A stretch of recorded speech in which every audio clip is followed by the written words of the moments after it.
Thread safety in Python, question how it works. I've read through the documentation on threading for Python, and as I perceived it, the following should hold true.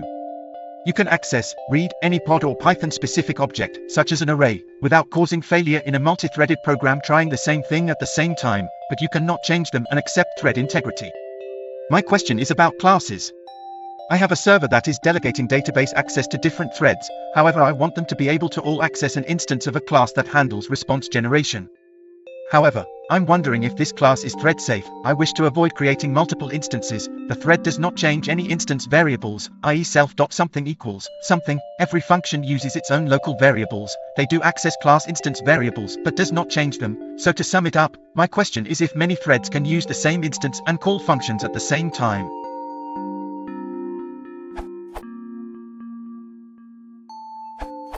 Locals are thread safe as they are not shared between threads. All constants, variables you never write to from any thread, are thread safe. If that's all you have, then yes, that's fine. Ensure the class members you are talking about are really not written from any other thread. Check there are no underlying shared resources that might not be thread safe, e.g.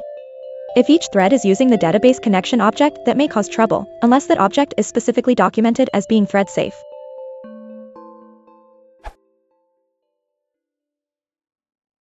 이러고 싶었죠. 무슨 라인 사인.